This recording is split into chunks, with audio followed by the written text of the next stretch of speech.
اللهم لبيك لبيك لا شريك لك لبيك إن الحمد والنعمة لك والملك لا شريك لك. نحمده ونصلي على رسوله الكريم أما بعد فأعوذ بالله من الشيطان الرجيم بسم الله الرحمن الرحيم رب اشرح لي صدري ويسر لي أمري واحلل عقدة من لساني يفقهوا قولي.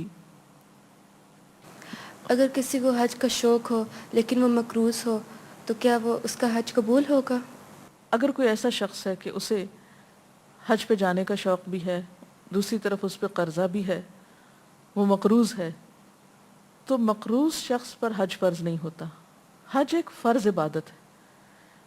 حج صرف شوق کی عبادت نہیں، شوق تو سب کو ہوتا ہے لیکن سب میں استطاعت نہیں ہوتی.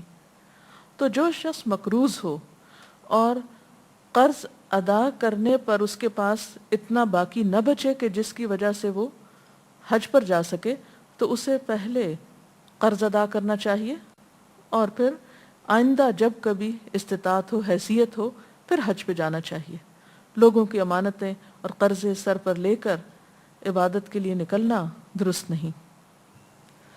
میرا سوال یہ ہے کہ سفر حج پر جو خرچہ ہوتا ہے اس کا کوئی ثواب ہوتا ہے یا صرف فرض کی ادائیگی کا ثواب ہوتا ہے؟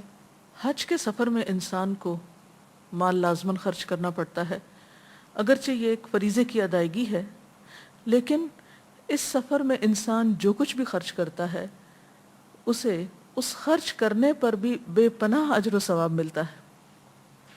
یعنی اپنی ذات پر خرچ کرتا ہے یا اپنے ہم سفروں پر خرچ کرتا ہے یا وہ صدقہ خیرات میں دیتا ہے، جو بھی سفر میں خرچ آتا ہے، خواہ وہ اس کی سواری کے پیسے ہیں یا کھانے کے ہیں، وٹ ایور.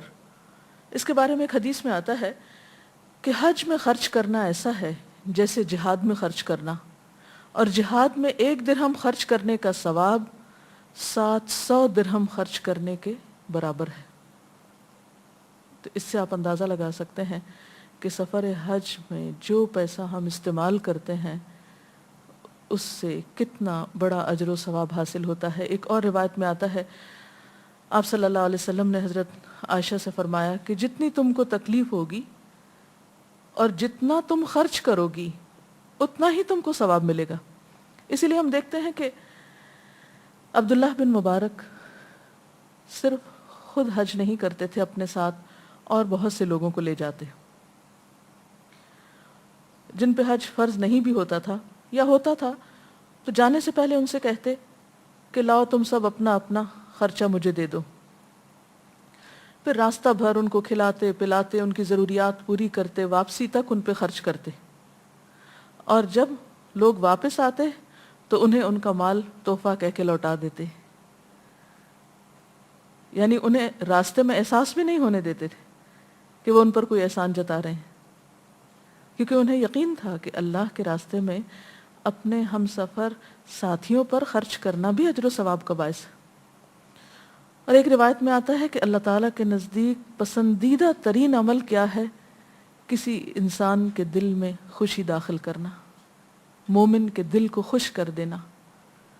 یعنی کوئی بھی عمل آپ راستے میں ایسا کریں، خواہ وہ کسی پہ مال خرچ کرنے کا ہو یا اس کی ضرورت پوری کرنے کا، کسی کے دکھ میں کام آنے کا، کسی کے مشکل وقت میں اس کا ساتھ دینے کا، کسی کو حوصلہ دینے کا، کچھ بھی، تو وہ اللہ تعالیٰ کے نزدیک پسندیدہ ترین عمل ہے. اس لیے کھلے دل سے خرچ کیجئے، اور حج کے سفر میں جو خرچ ہو جائے اس پہ ملال نہ رکھیے، بلکہ آپ کے حج پہ جانے کے بعد آپ کے کاروبار میں یا کسی اور مال میں کچھ کمی بھی آتی ہے تو اس پر بھی برا نہ مانیے.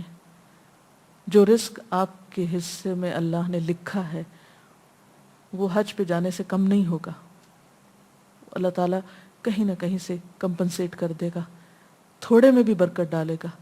لہٰذا اس خوف سے کہ حج پہ جانے سے مال کم ہو جائے گا یا مال خرچ ہو جائے گا، حج کو ڈیلے نہ کریں یا حج کے سفر کو اپنے اوپر ایک مصیبت یا بوجھ نہ سمجھیں، خوشی سے خرچ کریں. جو ہم عبادت کرتے ہیں کیا اس کا ثواب ہم اپنے والدین یا اپنے شوہر یا جو ہماری اولاد میں سے کوئی اس دنیا سے گیا ہو اس کو بخش سکتے ہیں؟